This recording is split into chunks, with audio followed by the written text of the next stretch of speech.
Hey, welcome to another episode of Eric's Camping Adventures. Today I want to talk to you about some alternatives to a campfire when you're cooking in the backcountry.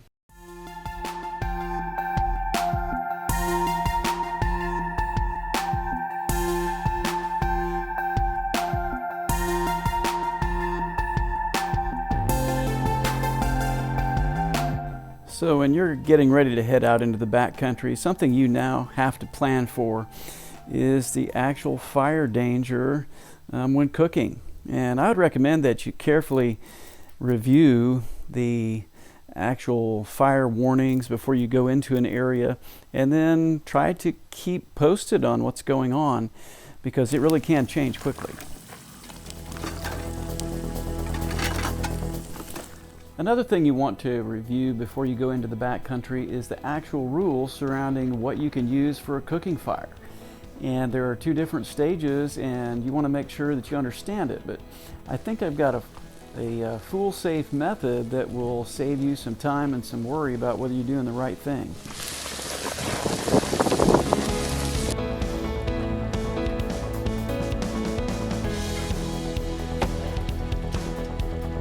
When you go into the backcountry, you can almost always cook with a gas, propane, white gas, butane type grill at any time. And I just want to show you a quick little setup that will save you some time.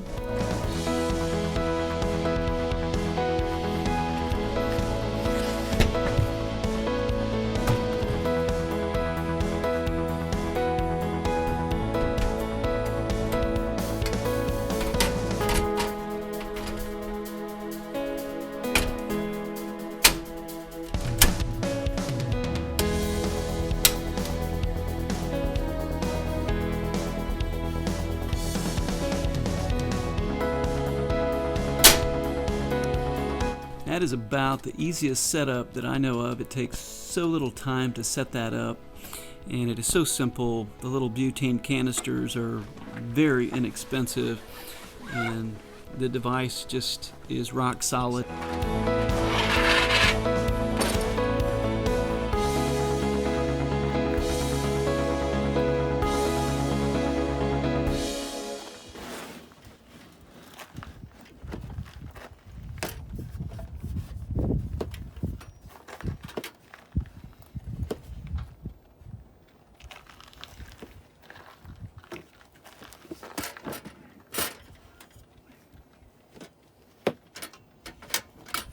Setup for this is always simple.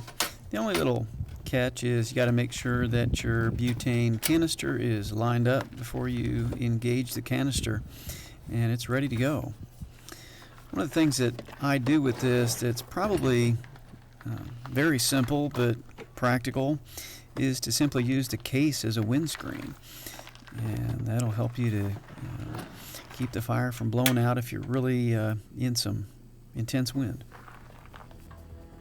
In some wind, you will definitely use more butane, but I think that's true for all fires. So the fancier you get, that's great.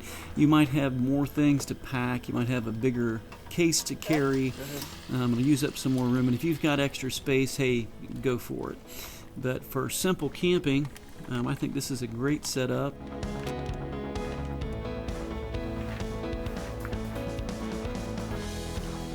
Give it a stir.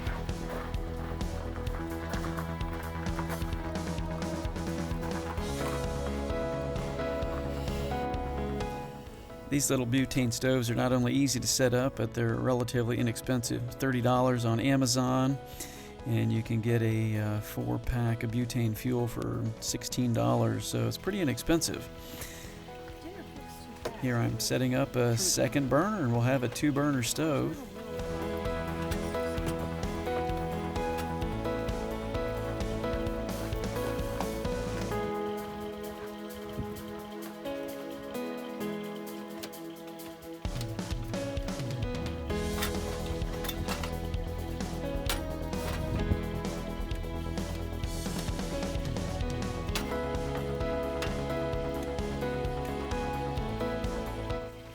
There is a safety catch on these. It sometimes gets wedged. You just have to Occasionally check on it, reach back in behind there and put it back where it goes, and then you can engage the canister.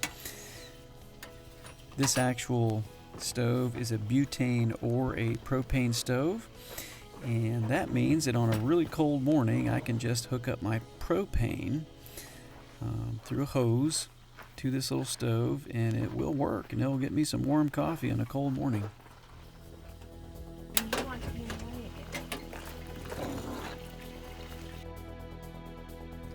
The dual gas stove is $3 more, $33, and you can hook it directly to your propane tank. You can definitely spend some more money than I have on equipment for the backcountry. Here's a 2-burner stove.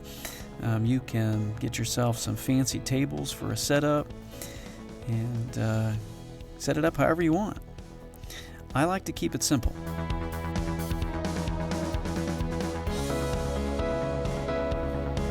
So you don't have to start with a whole bunch of expensive equipment to have a good setup for cooking in the backcountry. I just use a plastic table that you can wipe down. If you get some meat juice drops on it, you can just wipe it up with a bleach wipe and move on. I always take a kind of a cookie tray with me, and that gives a little bit of insulation for the plastic table.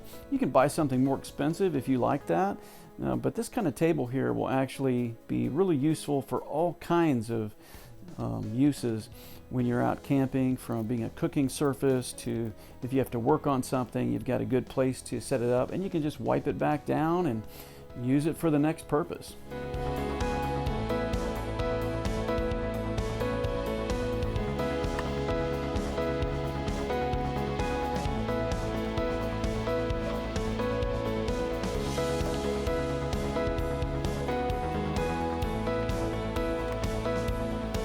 And there are other alternatives. A propane fire pit is almost always permitted, so you can also cook on a propane fire pit.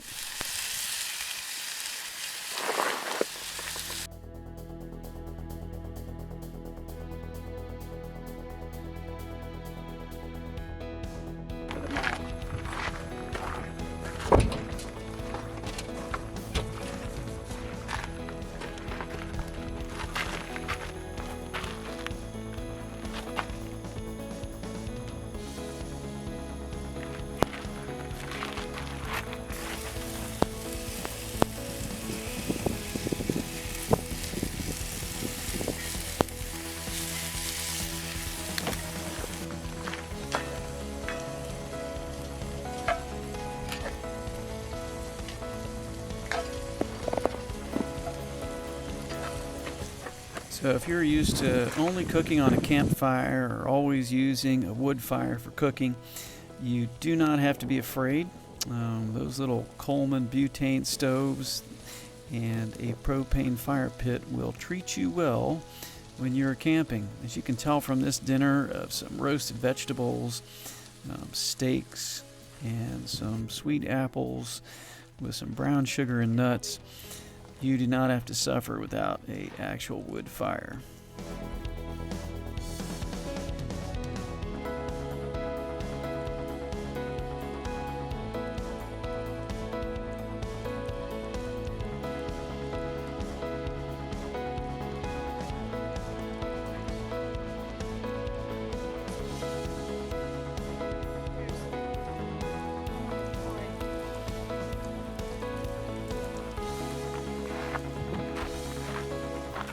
So when the fire danger is high, don't worry. There are other ways to cook and make your dinner in the backcountry with a fire.